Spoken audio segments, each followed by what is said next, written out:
ल गाइस अब चाहिँ हाम्रो यो के अरे पुलाउको रेसिपी आयो। पहिला चाहिँ कराई बसाल्ने, ताप्न दिने। यहाँ चाहिँ सामग्रीहरू सबै रेडी भइसकेको छ। हामी खाँदाखेरि अलि ह्याम्पर गर्ला। हामी सबै पेटको रोगी छौँ। तेलमा चाहिँ हामी सबै पुऱ्याएर निकाल्छौँ। चामल फ्राई गर्ने बेलामा चाहिँ चामल पनि त्यता भिजाएर रेडी गरिसकेको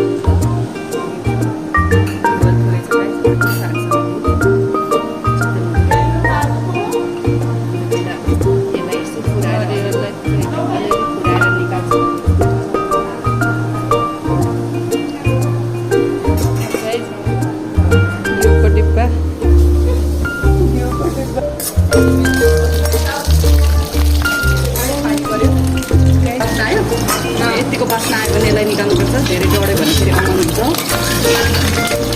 ल गाइस पानी परेको छ डाडुबाट। भर्खर मारेको भएर हो।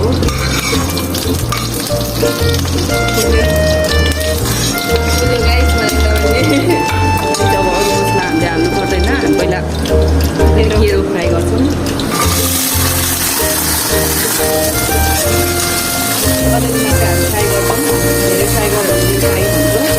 पछि हाल्दा पनि हुन्छ। मिठो होला कि भन्ने आशमा आफ्नै सबै कुरा रहेछ गाइस। रेसिपी भन्दाखेरि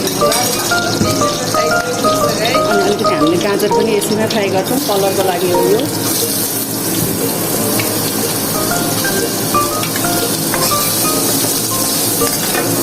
अलिअलि फ्राई गरेपछि हामीले यसलाई निकाल्छौँ। एकैछिन राख्दा अब केही पनि फरक पर्दैन। हामी यसमा पुरै घिउ हाल्छौँ। सबैबाट खोला चाहिँ हामी धनिन्छौँ। मजाले फेरि पुरै हाल्दैनौँ हामी, होइन? यो पुलाउ भिजाएर रेडी भएको चामललाई चाहिँ फ्राई गर्ने।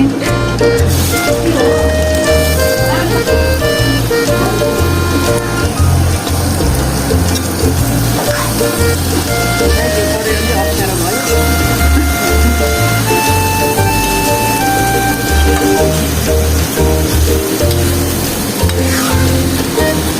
यसलाई बिस्तारै चलाउनुपर्छ, नत्र टुक्रा परेर भाँचिनुहुन्छ।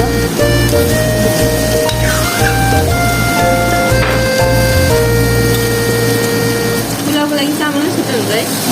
लङ ग्रेन सानोमा गरे नि हुन्छ। तर त्यो ऊ नै देखिँदा क्या राम्रो देखिन्न भन्ने बनाउनु मिल्छ। म चाहिँ पकाउन सिकिरहेको छु, अरू केही होइन। राइस अब एक दिन पाहुना आइन्छ के पाउँदो रहेछ।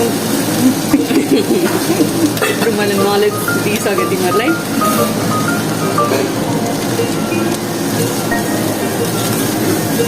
नानीले भाउजूलाई दिँदै नदिँदै रहेछ नि कस्तो काम गर्न।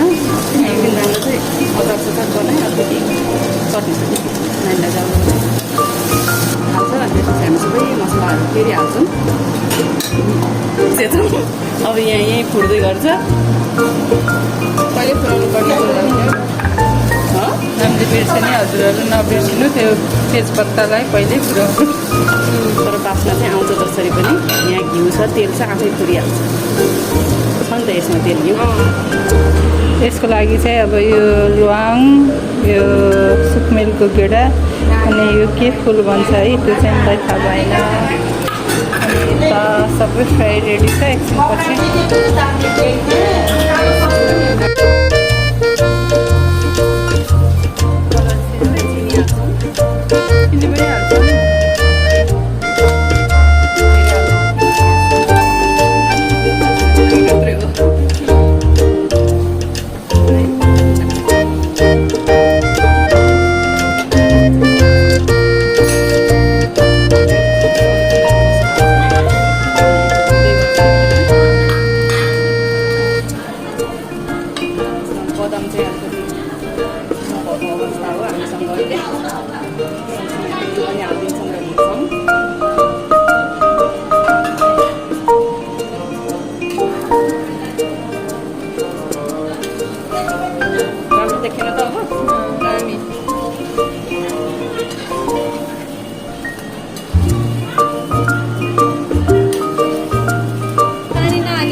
हालेर सिकाइदिन्छौँ।